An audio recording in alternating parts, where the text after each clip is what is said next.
Hey guys, प्रम्बड़न Ramayan के अंतिम भाग में आपका स्वागत है। इस एपिसोड में आप जो देखने वाले हैं वो नक्काशी का एक अनूठा सेट है जो किसी अन्य मंदिर में कभी नहीं देखा गया है। अगर आप रामायण को अच्छी तरह से जानते हैं तो भी आपको आश्चर्य होगा। यहाँ हम राम और सीता को राजा और रानी के रूप में सिंहासन पर बैठे हुए देखते हैं और राम एक गरीब आम आदमी को सोने का सिक्का दे रहे हैं, लेकिन वह राम से सोने का सिक्का लेने से मना कर देता है। क्यों? इस आदमी को देखो, वो दूसरी तरफ देख रहा है और हाथ जोड़ रहा है और राम से उपहार नहीं ले रहा है। रामा को ये सुनकर बहुत आश्चर्य हुआ। उसे जिज्ञासा हुई कि यह बेचारा अपना पैसा क्यों नहीं ले रहा है। और सीता इस बात से प्रसन्न होती है। उनके चेहरे पर बड़ी मुस्कान दिखाई गई है और वह सोचती हैं कि यह एक मजाक है। लेकिन मजाक सीता पर है, क्योंकि रानी सीता के बारे में एक अजीब अफवाह फैलाई जा रही है। क्या अफवाह है? सीता अपवित्र है क्योंकि उसे रावण ने कई महीनों तक बंधक बनाकर रखा था। कहानी के अनुसार एक साधारण व्यक्ति था जिसकी पत्नी बाहर गई थी और कुछ दिनों के बाद घर लौटने की कोशिश कर रही थी, और उस आदमी ने उसे घर में वापस नहीं आने दिया। जब पड़ोसियों ने उसे समझाने की कोशिश की तो उस आदमी ने पूछा, क्या मैं राम की तरह मूर्ख हूं जो एक अशुद्ध महिला को स्वीकार करूं? ये घटना एक अफवाह बन गई थी जो व्यापक रूप से प्रसारित हुई और राम और सीता का पीठ पीछे उपहास किया गया। इन लोगों के चेहरे के भाव देखिए। ये लड़का हंस रहा है, जबकि उसे अभी अभी राम से एक बड़ा तोहफा मिला है। दूसरा व्यक्ति उसकी ओर ऐसे देख रहा है मानो उससे पूछ रहा हो कि उसने मूर्ख से उपहार क्यों स्वीकार किया। और इन दोनों व्यक्तियों के चेहरे पर हल्की सी टेढ़ी मुस्कान है, जो रामा और सिंट के प्रति उपहास और अप्रसन्नता का भाव है। इधर सीता एक दिन के लिए वन में जाना चाहती हैं और राम ने अपने भाई लक्ष्मण को उनके साथ भेजा है। जैसा कि आप देख सकते हैं कि सीता काफी खुश है क्योंकि वो जंगल की वनस्पतियों और जीव जंतुओं का आनंद ले रही है। लेकिन लक्ष्मण की मुस्कान असहज लग रही है, शायद इसलिए क्योंकि उसे अपना शरीर मोड़कर सीता से बात करनी है। रथ को बहुत ही विस्तार से दिखाया गया है। आप यात्री के लिए एक ऊंचा सीट देख सकते हैं और सब कुछ बहुत अच्छी तरह से सजाया गया है। पहियों को देखिए, ये रिम आधुनिक समय की कारों के फैंसी रिम से कंपीट कर सकते हैं। हम रथ को खींचते हुए दो घोड़ों को देख सकते हैं। उनके पीछे और सामने दोनों तरफ घना हरा भरा ट्रॉपिकल जंगल दिखाया गया है। अगर आप ध्यान से देखें तो आपको अंदर छिपे हुए पक्षी और जानवर दिखाई दे सकते हैं। सीता के आभूषणों को देखिए, मेरा मतलब है कि उन्होंने सभी प्रकार के स्वर्ण आभूषण पहने हुए हैं क्योंकि वह रानी है। आप लक्ष्मण पर भी शानदार आभूषण देख सकते हैं। आप देख सकते हैं, अमीर लोग इसी तरह जीवन का आनंद लेते हैं। वे छुट्टियों और पिकनिक पर जाते हैं, है ना? यहाँ हम सीता और उनके देवर लक्ष्मण को जंगल में खुशी से बातें करते हुए देख सकते हैं, है ना? नहीं, यह वह नक्काशी है जहाँ सब कुछ बदल जाता है। लक्ष्मण सीता से कह रहे हैं कि उन्हें जंगल में अकेले छोड़ दिया जाएगा। हाँ, राम ने लक्ष्मण से कहा है कि वे सीता को जंगल में ले जाएं और वहां छोड़ दें। लेकिन क्यों? राज्य की रानी को जंगल में क्यों ले जाया गया और वहां क्यों छोड़ दिया गया? याद कीजिए कि पहले दृश्य में क्या हुआ था। राज्य के नागरिक, आम लोग राम और सीता का उपहास उड़ा रहे थे और अफवाह फैला रहे थे कि सीता अशुद्ध है। अंततः जनता की आवाज राम तक पहुंची और राम को अपने राज्य और अपनी पत्नी के बीच चयन करने के लिए मजबूर होना पड़ा। राम अपना राज्य त्यागकर अपनी पत्नी के साथ रहना चाहते हैं, लेकिन उनके भाई उन्हें राजगद्दी पर बने रहने के लिए मजबूर करते हैं। इसलिए उन्होंने सीता को त्यागने का फैसला किया है। यदि उन्होंने सीता को महल में इस बारे में बताया होता तो ये बहुत ड्रामेटिक हो जाता। इसलिए उन्होंने चतुराई से सीता को ये बताए बिना कि उन्हें त्यागा जा रहा है, जंगल में ले गए। यहाँ सीता वास्तव में खुश हैं क्योंकि उन्हें लगता है कि यह जंगल की एक दिन की यात्रा है और वो महल वापस आ जाएंगी। लेकिन लक्ष्मण जानते हैं कि यह उनके लिए एक तरफा यात्रा है, इसलिए वो यहाँ अजीब लग रहे हैं। अब प्रम्बड़न रामायण में ऐसा दिखाया गया है मानो सीता को जंगल में एक केबिन में छोड़ दिया गया है। आप यहाँ बहते पानी के साथ एक पाइप देख सकते हैं जो दर्शाता है कि वे खुले में नहीं हैं। आप देख सकते हैं कि सीता जी एक कुर्सी पर बैठी हैं और पीछे एक खंभा भी है। इसका मतलब है कि सीता जी को जंगल में एक घर में छोड़ा जा रहा था। लेकिन आप उनके चारों ओर नक्काशीदार पेड़, पक्षी और जानवर भी देख सकते हैं, जिसका अर्थ है कि यह जंगल में एक केबिन है। लेकिन ये त्याग दुगुना क्रूर है। क्यों? सीता के पेट को देखो। वह क्या है? हाँ, वह गर्भवती है। वे एक गर्भवती महिला को जंगल के बीच में छोड़ रहे हैं। यह अकल्पनीय है। अब लक्ष्मण ऐसा क्यों कर रहे हैं? राम सीता को ले जा सकते थे और उसे यहां छोड़कर अलविदा कह सकते थे, या फिर एक साधारण रथ चालक ही उसे यहां छोड़कर चला जाता। लेकिन लक्ष्मण ने ऐसा क्यों किया? क्या लक्ष्मण सीता से बदला ले रहे थे? रुको, क्या लक्ष्मण अपनी ही भाभी से बदला क्यों लेंगे? यह एक रिडिक्युलस सिद्धांत है ना? नहीं, प्रम्बड़न रामायण का उपकथानक बहुत पेचीदा है। इसमें सीता और लक्ष्मण के बीच टकराव दिखाया गया है। राम, लक्ष्मण और सीता के बीच पहली मुलाकात में ही लक्ष्मण ने धनुष उठा लिया। मूल रामायण में इसका उल्लेख नहीं है, लेकिन प्रम्बड़न रामायण में लक्ष्मण को धनुष उठाते हुए दिखाया गया है। धनुष उठाने में क्या बुराई है? नहीं, शास्त्र के अनुसार जो भी धनुष उठाता है वह सीता से विवाह करने का पात्र है, और केवल राम ही धनुष उठाते हैं और फिर उनसे विवाह करते हैं। लेकिन इस नक्काशी में ऐसा तत्व जोड़ा गया है। इससे सीता के मन में कुछ संदेह पैदा हुआ होगा। क्या लक्ष्मण की उनमें रुचि है? लक्ष्मण धनुष क्यों उठा रहे हैं? लेकिन यह एक बार की घटना है। ये शिल्पकला में गलती भी हो सकती है ना? नहीं, ये टकराव इस दृश्य में फिर से दिखाई देता है। राम को जादुई हिरण ने फुसलाया है और सीता ने राम को मदद के लिए पुकारते हुए सुना है। सीता चाहती है कि लक्ष्मण जाकर राम को बचा ले, लेकिन लक्ष्मण उनका साथ छोड़ने से इनकार कर देते हैं क्योंकि वो उनकी रक्षा करना चाहते हैं। और सीता क्या करती है? सीता लक्ष्मण पर आरोप लगाती है कि वो उसे पसंद करता है और उसे अपनी पत्नी बनाना चाहता है।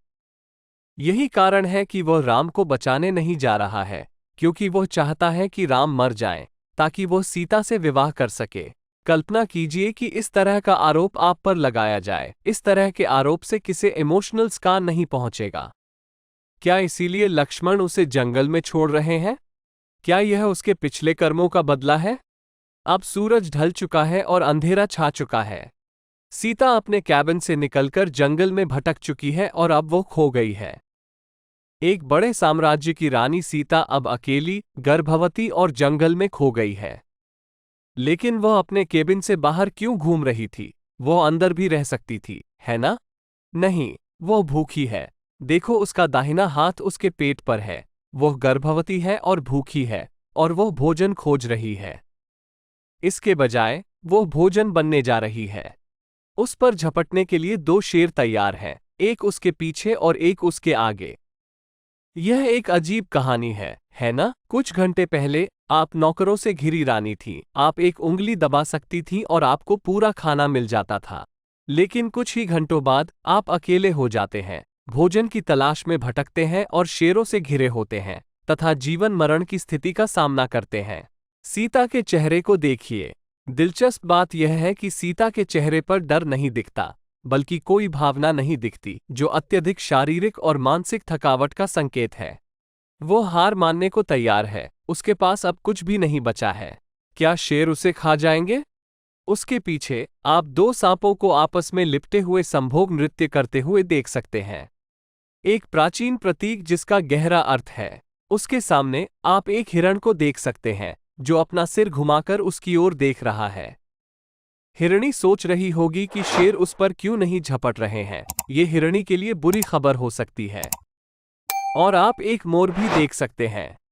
सबसे दाईं ओर आप एक सांप, एक कौवा और कुछ छोटे पक्षी भी देख सकते हैं। क्या सीता उस रात जीवित बच पाएगी, या फिर उसकी कहानी यहीं खत्म हो जाएगी? अगली नक्काशी में हम सीता को जीवित देख सकते हैं। वो किसी तरह जंगल में एक संत के आश्रम में पहुंच गई है। सीता को एक अजीब स्थिति में दिखाया गया है, और उनके सामने एक संत हैं जो उन्हें देखकर खुश हैं।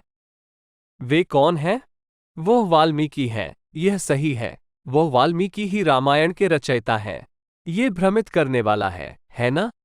वो कहानी के लेखक हैं और कहानी में उन्होंने स्वयं एक विशेष भूमिका निभाई है। अब याद कीजिए, वाल्मीकि की रामायण राम और सीता के राज्याभिषेक के साथ समाप्त हुई थी, यह मेरे चैनल पर पिछले एपिसोड के साथ समाप्त हुई थी। इसका बहुत सुखद अंत हुआ है। इस एपिसोड में आप जो नक्काशी देख रहे हैं वो वाल्मीकि की मूल रामायण का हिस्सा नहीं है। कई शताब्दियों बाद उत्तरकांड नामक इस भाग को एक लेखक द्वारा जोड़ा गया, जो आज भी एक रहस्य बना हुआ है। लेकिन चूंकि यह कहानी किसी और ने लिखी थी, इसलिए उन्होंने वाल्मीकि को इसमें एक सक्रिय भागीदार के रूप में जोड़ दिया। अन्यथा अपने बारे में बात करना अजीब होगा। वाल्मीकि ने दावा किया कि उन्होंने खुद सीता को बचाया था। हालांकि आजकल सोशल मीडिया पर यह आम बात है ना? अतः सीता अब संत वाल्मीकि के समक्ष घुटने टेक रही है, जो उसे स्वीकार कर खुश है और कहते हैं कि वे उसे सुरक्षित रख सकते हैं। लेकिन ये तो अतार्किक है ना? वो आधी रात को जंगल में खो गई थी, शेरों द्वारा खाए जाने के लिए तैयार। वो जादुई तरीके से कैसे बच निकली और सुरक्षित रूप से वाल्मीकि के आश्रम तक पहुंच गई? ऊपर उद्धारकर्ता को दिखाया गया है, वो वही है जिसने सीता को बचाया और उसे सुरक्षित स्थान पर पहुंचाया। एक मोटा सा लड़का पेड़ की टहनी पर लेटा हुआ है। ये कौन है? ये हनुमान जी हैं। लेकिन ध्यान से देखो, वो बंदर जैसा नहीं दिखता। उसका चेहरा, उसका शरीर इंसान जैसा दिखता है ना? हाँ, हनुमान ने बालक का वेश धारण किया था और जब सीता महल से बाहर जा रही थीं तो वे उनका पीछा कर रहे थे। सीता को नहीं पता कि वो हनुमान है, उन्हें लगता है, यहाँ तक कि वाल्मीकि को भी लगता है कि वो कोई बालक है जो उनकी मदद कर रहा है। आप अपनी शक्ल सूरत तो छिपा सकते हैं, लेकिन आपकी पुरानी आदतें कभी नहीं मिटती।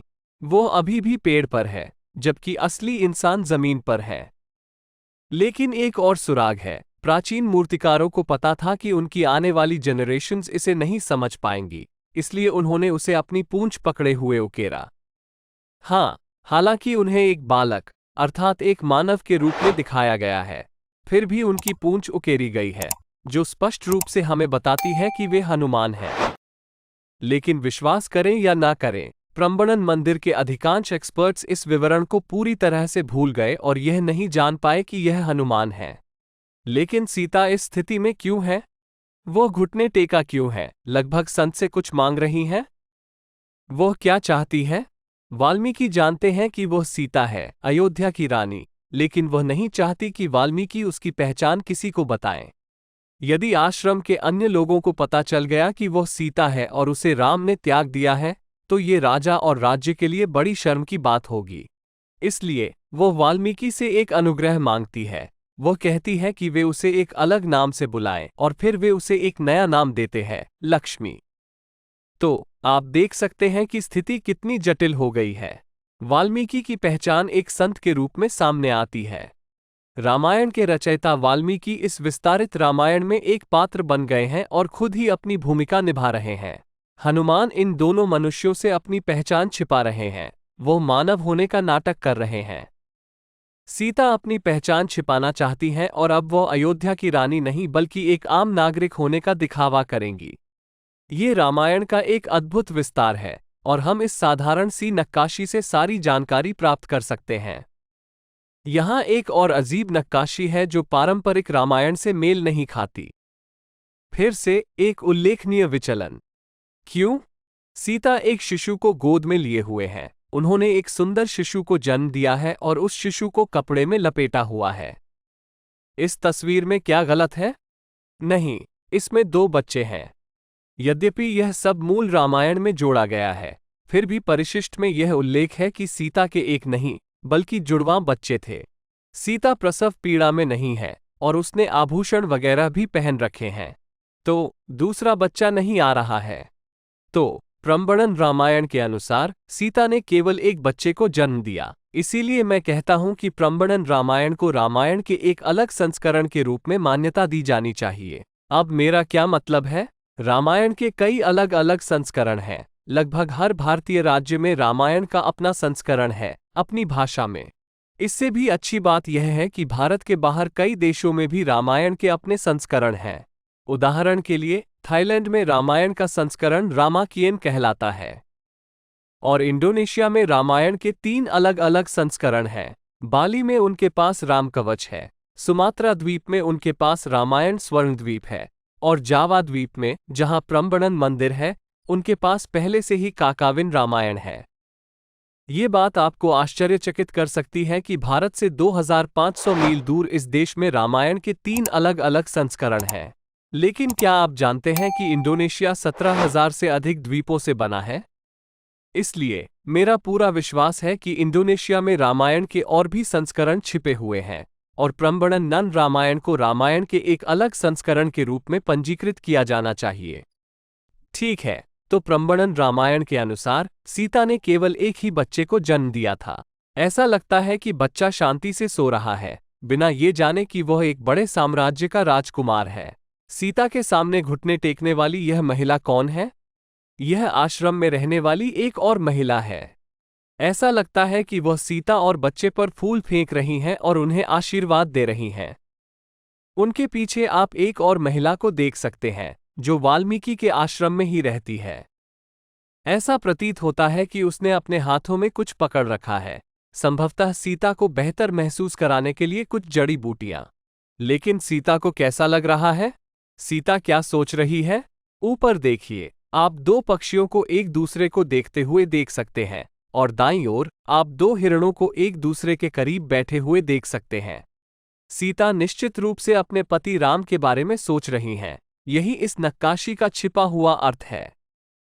बच्चे के सामने पानी से भरा एक कटोरा, गर्म पानी और एक तौलिया रखा होता है।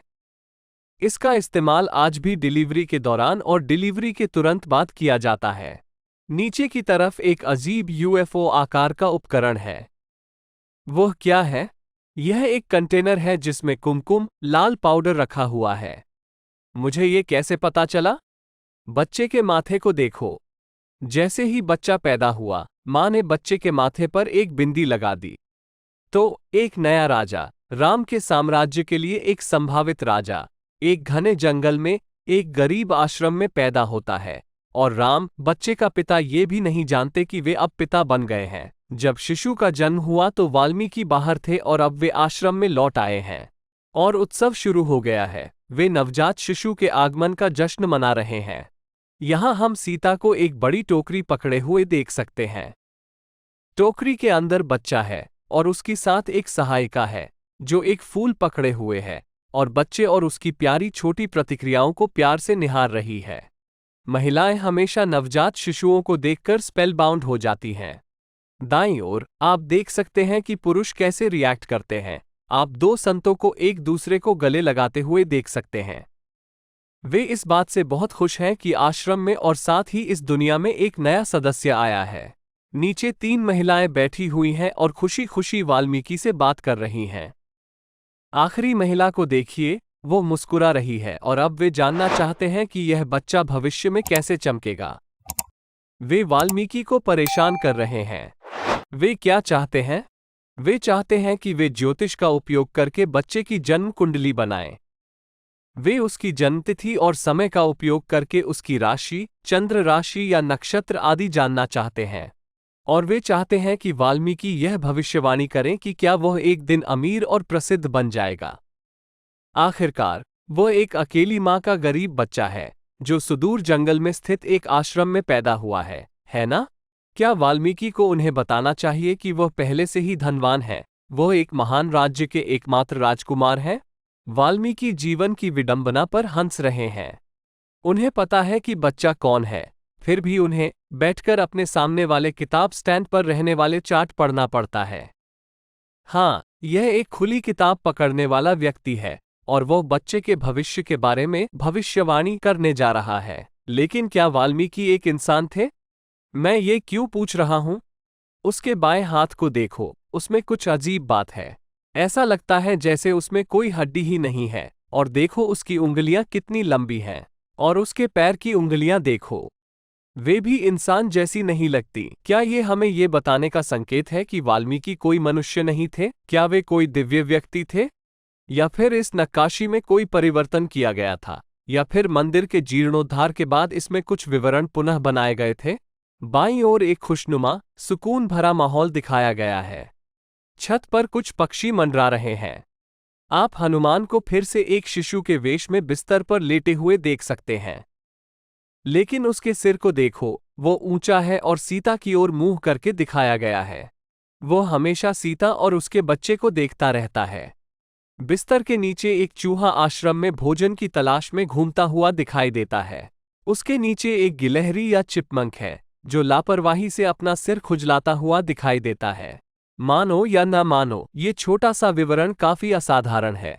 यहाँ एक गिलहरी का चित्र है जो अपना सिर खुजला रही है। विवरण पर गौर करें। वो खुजलाने के लिए अपने पिछले पैर का उपयोग कर रही है और इसकी कटीली पूंछ खड़ी है जो ऊपर की ओर मुड़ी हुई है। देखिए कि प्राचीन बिल्डरों ने कैसे बिल्कुल वैसी ही विशेषताएं उकेरी थीं। जंगल में खुशहाल, आलसी, सुखद जीवन को दर्शाने के लिए ये बहुत बढ़िया विवरण है। भगवान का शुक्र है कि बच्चे का जन्म यहीं हुआ, अयोध्या के व्यस्त, दिखावटी महल में नहीं। यहाँ आप देख सकते हैं कि कुछ साल बीत चुके हैं और बच्चा चलने लगा है। वो एक लड़का है और खुशी खुशी आम लेकर अपनी माँ के पीछे पीछे चल रहा है। सीता को एक टोकरी पकड़े पेड़ों से गिरे हुए फल इकट्ठा करते हुए दिखाया गया है। रानी ने अब वनवासी की जीवन शैली अपना ली है और वाल्मीकि को पालथी मारकर बैठे हुए दिखाया गया है। लेकिन कुछ गड़बड़ है। वाल्मीकि काफी गंभीर लग रहे हैं। उनकी आंखें बंद हैं, उनका चेहरा कठोर है, मानो वे किसी चीज पर ध्यान फोकस कर रहे हों। एक हाथ उसकी गोद में रखा है और दूसरे हाथ को देखो, वो अपने सामने अग्नि में कुछ अर्पित कर रहा है। क्या हो रहा है? मानो या न मानो, यह एक बहुत ही महत्वपूर्ण नक्काशी है। जावा द्वीप के लोगों द्वारा बताई गई एक दिलचस्प कहानी है। कहानी के अनुसार सीता वाल्मीकि से बच्चे की देखभाल करने का अनुरोध करती है और आश्रम से बाहर चली जाती हैं। वाल्मीकि बच्चे की देखभाल करने के लिए सहमत हो जाते हैं। सीता जानती है कि वाल्मीकि ध्यान में चले जाएंगे और बच्चे के बारे में भूल जाएंगे, इसलिए वो 10 मिनट बाद वापस आती है ये जांचने के लिए कि क्या वे उसके बेटे की निगरानी कर रहे हैं। और निश्चय ही वो वाल्मीकि को गहरे ध्यान में लीन पाती है तथा बच्चे की परवाह नहीं करती। इसलिए संत को परेशान किए बिना सीता अपने बेटे को अपने साथ ले जाने का निर्णय लेती है। जब वाल्मीकि अपने गहन ध्यान से जागे तो उन्होंने चारों ओर देखा और पाया कि बच्चा गायब है। वो शर्मिंदा है कि वह बच्चे की निगरानी के सरल कार्य में असफल रहा है और आश्रम की खोज करता है। उसे पता चलता है कि लड़का खो गया है, लेकिन वो सीता का दिल नहीं तोड़ना चाहता। इसलिए वो घास का एक तिनका लेता है और जादू का प्रयोग करके वो एक और लड़का बनाता है जो बिल्कुल मूल लड़के जैसा दिखता है। उसने उसका क्लोन बनाया ताकि कोई भी अंतर न जान सके। और जब सीता अपने बेटे के साथ वापस आती है तो क्या होता है? वे हैरान हैं क्योंकि अब वे समान जुड़वां भाइयों के साथ फंस गए हैं। पुनः उत्तराखंड में इसका विस्तृत विवरण नहीं दिया गया है, लेकिन इंडोनेशियाई लोग ऐसा मानते हैं। आप वाल्मीकि को एक हाथ में घास का एक तिनका पकड़े हुए और खोए हुए लड़के की नकल करने के लिए गंभीरता से मंत्रों का जाप करते हुए देख सकते हैं, जबकि सीता और उनका बच्चा जंगल में खुशी से फल इकट्ठा कर रहे थे। वास्तव में ये कहानी भारत में भी पॉपुलर है और कुछ लोग तर्क देते हैं कि इसीलिए दोनों बच्चों का नाम लव और कुश रखा गया था। इस सिद्धांत के अनुसार मूल पुत्र लव था और फिर संत वाल्मीकि ने एक और समान बालक का सृजन किया। लेकिन जब सीता वापस आई तो उन्हें एहसास हुआ कि उन्हें दूसरे लड़के को एक नया नाम देना होगा। इसलिए वाल्मीकि ने उस घास के नाम पर उसका नाम कुश रखा जिससे उसने अपना पुनर्जन्म किया था। कुश का मतलब दरअसल एक खास तरह की घास होता है। इसका बायोलॉजिकल नाम बहुत ही सुंदर और रोचक है, लेकिन फिर भी इसे सामान्यतः कुशा घास के नाम से ही जाना जाता है। विकिपीडिया पर शीर्षक देखें। लेकिन रुकिए, इस कहानी का कोई मतलब नहीं है। हनुमान क्या कर रहे थे? उन्हें गुप्त रूप से सीता और उनके पुत्र पर नजर रखनी थी। फिर उन्होंने ऐसा कैसे होने दिया? नक्काशी हमें बताती है कि क्या हुआ था। पेड़ से एक पूंछ निकल रही है। हाँ, ये हनुमान ही हैं और वे अभी भी सीता और लड़के पर नजर रख रहे हैं। देखिए कैसे पूंछ सीता और लड़के के बीच में बनी है। यह कोई सामान्य बंदर की पूंछ नहीं है। मूर्तिकार ने पास में सामान्य बंदरों को दिखाया है। उनकी पूंछ का आकार देखो और इस पूंछ का आकार देखो। ये हनुमान हैं और वे माँ और बच्चे के साथ रह रहे हैं, लेकिन उन्हें नहीं पता था कि वाल्मीकि ऐसा कदम उठाएंगे। यह नक्काशी कई लोगों के लिए रहस्य रही है और इसमें कुछ विचित्र विवरण भी दिखाई देते हैं। मैं इसे एक विशेष मेंबर्स ओनली वीडियो में समझाऊंगा और हम इस बात पर गहराई से विचार कर सकेंगे कि ये लोग कौन हैं और क्या कर रहे हैं। यदि आप रुचि रखते हैं तो कृपया नीचे दिए गए लिंक पर क्लिक करके जुड़ें और आप मेरे सभी गहन वीडियो देख सकते हैं। अब, क्या लव और कुश पूर्णकालिक योद्धा हैं? नहीं। क्या वे पुजारी या संत बनने जा रहे हैं? नहीं। लव और कुश ने एक अनोखा पेशा चुना है। वे एक नृत्य नाटिका प्रस्तुत करने जा रहे हैं। वे शहर शहर जाते हैं, नाचते गाते हैं और लोगों को एक महान कहानी सुनाते हैं। वे कौन सी कहानी दोहरा रहे हैं? रामायण। हाँ, वे रामायण का प्रदर्शन कर रहे हैं, जिसमें राम और सीता के अयोध्या के राजा और रानी बनने तक की कहानी है। यहाँ यही दिखाया गया है। आप दाईं ओर 3 आदमी नाचते हुए देख सकते हैं। लेकिन लव और कुश तो सिर्फ 2 हैं। तीसरा कौन है? वह हनुमान है, जो मानव वेश में है। यदि आप ध्यान से देखें तो इस आकृति में लंबा मुंह और बाहर निकले हुए नुकीले दांत दिखाई देंगे। तो लव और कुश रामायण का एक अद्भुत पुनः मंचन करते हैं। आप उन्हें बीच में फिर से नृत्य करते हुए देख सकते हैं। और बाईं ओर आप 2 दर्शकों को देख सकते हैं जो उनके प्रदर्शन से बहुत प्रभावित हैं। सबसे बाईं ओर खड़ी महिला ने अपना एक हाथ हृदय पर रखा हुआ है, जो इस बात का संकेत है कि वह रो रही है। उसके बगल में खड़े व्यक्ति को अपना हाथ ऊपर उठाए हुए दिखाया गया है, जैसे वह इस बात की सराहना कर रहा हो कि यह रामायण कितनी अच्छी है। जहां भी लव और कुश प्रदर्शन करते हैं, लोग कसम खाते हैं कि उन्होंने रामायण का ऐसा अद्भुत मंचन पहले कभी नहीं देखा। लेकिन वे इतना अद्भुत काम क्यों कर पाए? क्योंकि उनकी मां सीता ने उन्हें अंदरूनी कहानी बताई, राम के साथ उनके अंतरंग विवरण जो किसी को नहीं पता। सीता ने सभी भावनाओं का स्वयं अनुभव किया था, और जब उसने अपने बच्चों को कहानी सुनाई तो वो हमेशा रोती रहती थी और यह एक भावनात्मक कहानी बन गई। वाल्मीकि रामायण के लेखक हैं, इसलिए उन्होंने उन्हें विस्तृत विवरण और पृष्ठभूमि की कहानियां दी। हनुमान को ऐसी बातें पता थीं जो कोई नहीं जानता था। लंका में अकेले यात्रा करने के अपने अनुभव के कारण उन्होंने उन्हें अंदर की जानकारी भी दी होगी। इसलिए जब उन्होंने रामायण को इन सभी जटिल विवरणों के साथ फिर से प्रस्तुत किया तो लोग दंग रह गए। कथानक बहुत दिलचस्प है। लव और कुश को लगता है कि वे कहानी को बिल्कुल सही ढंग से दोहरा रहे हैं, लेकिन उन्हें ये भी लगता है कि राम और सीता अयोध्या के महल में खुशी से रह रहे हैं। उन्हें नहीं पता कि राज्याभिषेक के बाद क्या हुआ। इससे भी बुरी बात यह है कि उन्हें नहीं पता कि उनकी मां सीता है। उन्होंने कभी अपनी पहचान नहीं बताई और उन्हें लगता है कि उनकी मां का नाम लक्ष्मी है। इससे भी बुरी बात यह है कि वे यह नहीं जानते कि वे कथा के नायक राम के पुत्र हैं।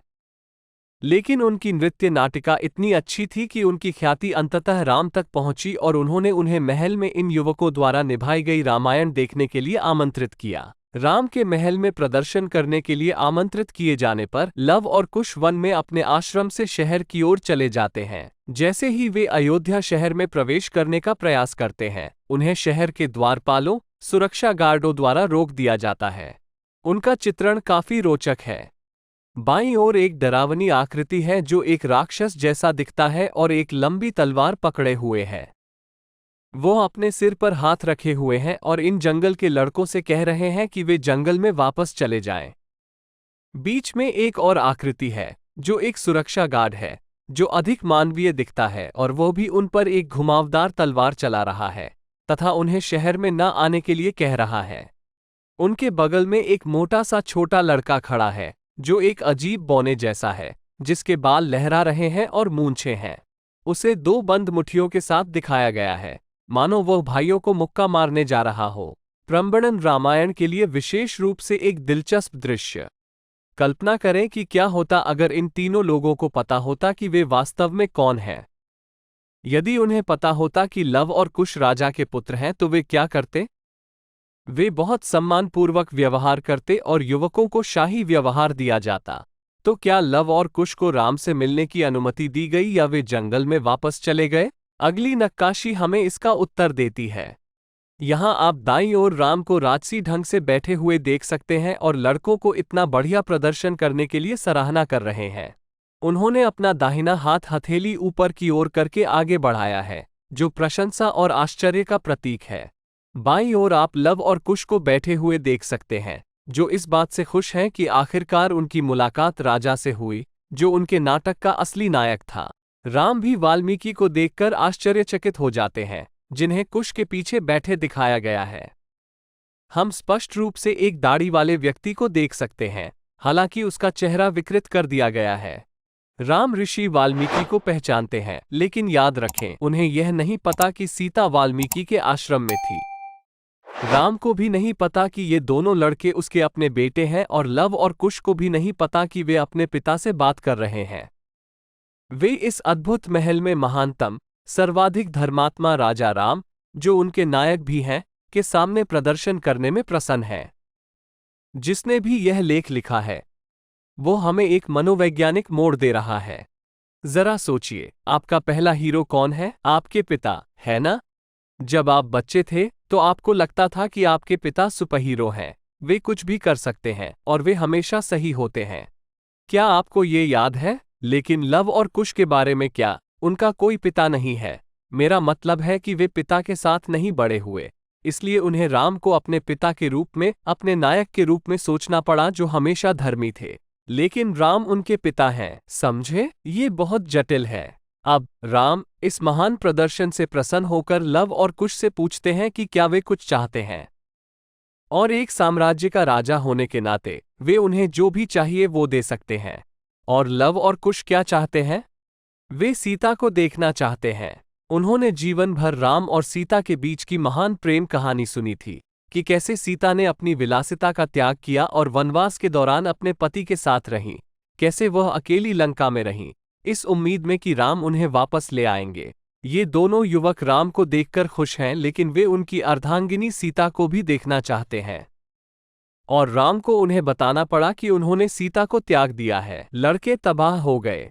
लव और कुश के बीच आप हनुमान जी को भी देख सकते हैं, जो अभी भी छद्मवेश में हैं। वाल्मीकि और हनुमान अंततः सभी रहस्यों का खुलासा करते हैं। वे राम और लड़कों को बताते हैं कि वे कैसे जुड़े हुए हैं। राम को तब झटका लगता है जब उन्हें पता चलता है कि वे अपने बेटों से बात कर रहे हैं। लव और कुश इस बात से बहुत खुश हैं कि उन्हें अंततः अपने पिता मिल गए, लेकिन वे इस बात से भी दुखी हैं कि उनकी मां अयोध्या की रानी को जंगल में कष्ट सहने के लिए छोड़ दिया गया। उनके पीछे आप एक नागरिक, राज्य का एक आम आदमी रोता हुआ देख सकते हैं। वही लोग जिन्होंने सीता को वोट देकर सत्ता से बाहर कर दिया था, वही लोग जो चाहते थे कि राम सीता से छुटकारा पा ले, अब उन्हें अयोध्या की रानी के रूप में वापस चाहते हैं। राम सीता के वन जीवन के बारे में सुनकर बहुत दुखी होते हैं और वह उसे एक बार फिर से देखना चाहते हैं तथा उसे अपनी रानी बनाना चाहते हैं।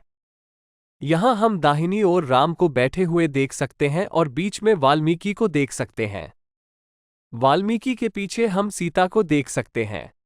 यहाँ सीता की शारीरिक भाषा काफी अनोखी है। वह संत के पीछे छिप जाती है, जैसे कोई बच्चा माँ के पीछे छिप जाता है जब कोई स्ट्रेंजर घर में आता है। यह अप्रत्याशित है। आप उम्मीद कर रहे होंगे कि राम और सीता एक दूसरे को गले लगाएंगे क्योंकि वे लंबे समय के बाद मिले हैं। याद करो, मैंने तुम्हें बताया था कि कैसे राम और सीता को प्यार हुआ। ये पहली नजर का प्यार था। प्राचीन ग्रंथों में सीता और राम को कमल और मधुमक्खी के रूप में वर्णित किया गया है। उन्हें हमेशा एक दूसरे से कसकर बंधे हुए दिखाया जाता था। लेकिन अब क्या हुआ? सीता इस तरह से क्यों व्यवहार कर रही है? क्योंकि सीता को अब राम पर भरोसा नहीं रहा। राम ने उसे त्याग दिया और सीता ने आशा खो दी है। वह सिर्फ अपने बच्चों की खातिर अपनी जिंदगी बचा रही थी।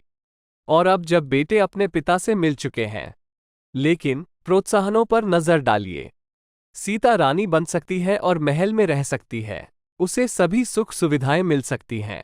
वह अब बहुत बूढ़ी हो चुकी है, 2 बड़े लड़कों की मां है। उसे एक आरामदायक जीवन चाहिए। देखिए कैसे राम के पीछे 2 बड़े बक्से हैं, जो अत्यधिक धन का संकेत हैं। ये बक्से सोने से भरे हुए होंगे। वह अपने पति के साथ भी हो सकती है, जिससे उसे पहली नजर में ही प्यार हो गया था। राम को शर्म आती है कि उन्होंने इतनी अद्भुत पत्नी को धोखा दिया। सीता अपने पिता के पास वापस जा सकती थी, जो दूसरे राज्य के राजा हैं। वो वहां आराम से रह सकती थी, लेकिन इसके बजाय वो गुमनाम रही। उसने कभी राम के बारे में बुरा नहीं कहा। वह एक महान माँ थी, जिन्होंने बच्चों का अच्छे से पालन पोषण किया और उनके लिए अपना जीवन बलिदान कर दिया। तो सीता क्या करेगी? क्या वह खुद को ढाल लेगी और राम के पास वापस चली जाएगी? या फिर वो जंगल में वापस चली जाएगी? आगे क्या होगा? प्रम्बणन की नक्काशी में यह नहीं दर्शाया गया है, लेकिन उत्तरकांड के अनुसार सीता अपनी असली मां को पुकारती हैं, जो धरती माता है, जिन्हें अब गैया के नाम से जाना जाता है। कहानी के अनुसार एक बड़ा भूकंप आता है, धरती माता फट जाती है और एक बड़ी दरार बन जाती है और सीता उसमें समा जाती हैं। राम और उनके सभी पुत्र बहुत दुखी हैं। वाल्मीकि और हनुमान भी बहुत दुखी हैं। प्रम्बणन रामायण के शिल्पकार बहुत दयालु थे और उन्होंने ये सुनिश्चित किया कि वे कभी भी महिलाओं को पीड़ित न दिखाएं। उनकी अंतरात्मा ने शायद उन्हें इस तरह के अन्याय करने की इजाजत नहीं दी। उन्होंने सीता को धरती में उतरते हुए नहीं दिखाया। ये बात समझ में आती है क्योंकि प्राचीन इंडोनेशियाई लोग धर्मनिष्ठ हिंदू रहे होंगे, जो संभवतः सीता की पूजा भगवान के रूप में करते थे। लेकिन याद रखें, उन्होंने लक्ष्मण को शूर्पणखा की नाक काटते हुए भी नहीं दिखाया। तो आप देख सकते हैं कि ये मूर्तिकार कितने सौम्य थे। वे इन महिलाओं को गलत रोशनी में नहीं दिखाना चाहते थे। अंत में हमें एहसास होता है कि सिंटा का जीवन एक ट्रेजेडी है। इंडोनेशिया में आज भी मंच पर रामायण का प्रदर्शन किया जाता है। ये काफी पॉपुलर है। इंडोनेशियाई लोग इसे शिंटा ओबोंग कहते हैं, जिसका अर्थ है सीता दहन। इस नाटक में सीता को मुख्य पात्र माना गया है, राम को नहीं। और स्थानीय लोग आज भी जब किसी महिला की कठिनाइयों के बारे में बात करते हैं तो शिंट का नाम लेते हैं। आपका रूप, आपका पैसा, आपकी प्रसिद्धि, आपका परिवार, आपकी राजनीतिक शक्ति, ये सब आपकी खुशी की गारंटी नहीं देते। वास्तव में ये तथाकथित लाभ आपकी खुशी के विपरीत आनुपातिक हो सकते हैं। देखिए, सीता के पास सब कुछ था, है ना? वह सुंदर थी, वह राजकुमारी थी, वह प्रसिद्ध थी और उसके पास दुनिया का सारा धन था। फिर भी उसने जीवन भर कष्ट झेले और उसका अंत भी दुखद रहा। अगली नक्काशी में हम राम को दाहिना हाथ ऊपर उठाए हुए, पैर पर पैर रखकर बैठे हुए देख सकते हैं। वे संभवतः आग में चावल या फूल फेंक रहे हैं, जो एक अनुष्ठान है जिसमें वे किसी चीज का ओनरशिप किसी और को ट्रांसफर कर देते हैं। राम क्या त्याग रहे हैं? अपना सिंहासन, अपना राज्य। बाईं ओर आप उनके दो बेटों को देख सकते हैं। देखिए उनके सिर के ऊपर क्या है। हाँ, वे मुकुट हैं। आखिरकार लव और कुश राजा बन रहे हैं। राम अपनी पत्नी को खो चुके हैं, इसलिए उन्हें आगे जीवन जीने में कोई दिलचस्पी नहीं है। वे अपना सिंहासन छोड़ना चाहते हैं और अपने राज्य को दो भागों में विभाजित करने का निर्णय लेते हैं तथा इसे अपने दो बेटों को दे देते हैं। हम एक संत को इस प्रक्रिया की देखरेख करते हुए देख सकते हैं। ये तो केवल स्थानांतरण की रस्म है, लेकिन लव और कुश का वास्तविक राज्याभिषेक इसके बाद होगा। राम के लिए भी यह बहुत दुखद अंत है ना? याद कीजिए, जब हमने राम के पिता की मृत्यु पर चर्चा की थी, वह कैसे मरा? वह दुखी होकर मरा क्योंकि वह राम को राजगद्दी नहीं दे सका, क्योंकि उसकी पत्नी ने उसे किसी और को देने के लिए कहा था। उन्हें अपने बेटे के बजाय अपनी पत्नी को चुनना पड़ा। इसलिए राम के पिता बहुत दुखी होकर मर गए। राम ने इस बात को ध्यानपूर्वक देखा होगा और शायद यह अनुमान लगाया होगा कि उनके पिता की मृत्यु दुख थी, क्योंकि उन्होंने कई पत्नियां विवाह की थीं। कई पत्नियों के साथ जीवन जीने का ये कोई बहुत अच्छा तरीका नहीं था, इसलिए उसे कष्ट सहना पड़ा। ये बात राम के लिए तार्किक निष्कर्ष की तरह प्रतीत होती, इसलिए राम ने सावधानीपूर्वक किसी और से विवाह करने से परहेज किया। याद रखें, राम का विवाह केवल सिंता से हुआ था, और यद्यपि उन्होंने उसे त्याग दिया था और कई वर्ष बीत गए, राम ने कभी पुनः विवाह नहीं किया। वास्तव में कई बार उनके रिश्तेदारों ने उन पर दूसरी महिला से शादी करने के लिए दबाव डाला, लेकिन उन्होंने इनकार कर दिया। याद कीजिए, उस समय हर किसी की कई पत्नियां होती थीं, यहाँ तक कि रावण की भी कई पत्नियां थीं। लेकिन राम ने बहुत ही धार्मिक जीवन जिया। उन्होंने सीता के अलावा किसी को नहीं देखा। लेकिन अंत में क्या वो खुश हैं? नहीं। क्यों? क्योंकि अगर आप धरती पर पैदा हुए हैं तो आपको दुख भोगना ही होगा। दुख को खत्म करने का एकमात्र तरीका ये स्वीकार करना है कि दुख जीवन का एक हिस्सा है, और इसे न केवल बौद्धिक रूप से समझा जाना चाहिए, बल्कि इसे भावनात्मक रूप से भी अनुभव किया जाना चाहिए, और तब दुख समाप्त हो जाएगा। उत्तरकांड के अनुसार राम सरयू नामक नदी में उतरते हैं और अपना सांसारिक जीवन समाप्त करते हैं। प्रम्बणन रामायण की अंतिम नक्काशी ने सभी एक्सपर्ट्स और लेखकों को भ्रमित और परेशान कर दिया है। इस अंतिम नक्काशी का कोई मतलब नहीं है। कुछ पश्चिमी लेखकों ने इस नक्काशी की व्याख्या इस प्रकार की है जैसे कि यह एक सुखद अंत हो, जहां राज्य के सभी संत लव और कुश के राज्याभिषेक का उत्सव मना रहे हों। लेकिन यह नक्काशी न केवल अस्पष्ट बनी हुई है, बल्कि अत्यंत कंट्रोवर्शियल भी है। क्यों? क्योंकि नक्काशी में स्पष्ट रूप से 1, 2, 3, 4, 5 साधु दाईं ओर बैठे हुए दिखाई दे रहे हैं और 4 साधु बाईं ओर बैठे हुए हैं, लेकिन बीच में देखें। यह क्या है? हाँ, शराब के जार और जार। ये चौंकाने वाला है ना? क्या साधु संत शराब पीते थे? ये सर्वविदित है कि प्राचीन काल में रहने वाले साधु संत कभी शराब नहीं पीते थे। ये ईश निंदा है ना? वे हिंदू धर्म को शर्मसार कर रहे हैं। अब ये और भी बदतर हो गया है। ये संत क्या खा रहे हैं? चलो यहां जूम करते हैं। क्या यह मछली है? हाँ, वे मछली खा रहे हैं। इसके ठीक बगल में आप इस स्वादिष्ट व्यंजन की एक प्लेट देख सकते हैं। यह क्या है? ये झींगा है। उसके नीचे आप देख सकते हैं कि ये चिकन ड्रमस्टिक है और आप इसके साथ एक उबला हुआ अंडा भी देख सकते हैं। सबसे दाहिनी ओर वाले बर्तन को देखिए, ये थोड़ा विकृत है, लेकिन ये केकड़े हैं। हिंदू पुजारी और संत मांस नहीं खाते, वे अंडे भी नहीं खाते। यह निषिद्ध है और वे पूर्ण शाकाहारी हैं। इसलिए यह अकल्पनीय है कि उन्होंने इन संतों और भिक्षुओं को सभी प्रकार के मांस खाते और शराब पीते हुए उकेरा है। प्रंबणन के मूर्तिकारों ने, जिन्होंने संपूर्ण रामायण को उकेरने का स्मारकीय कार्य अपने ऊपर लिया था, ऐसी विचित्र नक्काशी क्यों की होगी? क्या वे रामायण पर कीचड़ उछालने और हिंदू धर्म को कलंकित करने की कोशिश कर रहे थे? क्या आप मुझे इस नक्काशी का मतलब बता सकते हैं? अभी तक कोई भी एक्सपर्ट इसकी व्याख्या नहीं कर पाया है, लेकिन इससे बेहतर अंत और कुछ नहीं हो सकता था। यह नक्काशी कई मायनों में बहुत ही अर्थपूर्ण है। जब राम ने अपना सिंहासन अपने बच्चों को दे दिया और नदी में उतर गए तो क्या हुआ? यह न केवल राम और रामायण के अंत का प्रतीक है, बल्कि यह त्रेता युग नामक एक युग के अंत का भी प्रतीक है। हिंदू धर्म में मानव इतिहास में 4 युग या समय रेखाएं हैं: सत्य युग, त्रेता युग, द्वापर युग और कलयुग।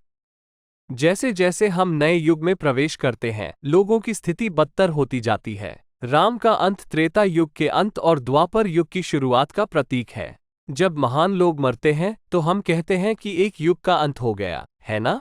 उदाहरण के लिए, जब सिंगापुर के प्रधानमंत्री ली क्वान यू का निधन हुआ, तो हम जानते हैं कि उन्होंने सिंगापुर के लिए एक युग का अंत कर दिया। और यही रामायण की आखिरी नक्काशी दिखाती है।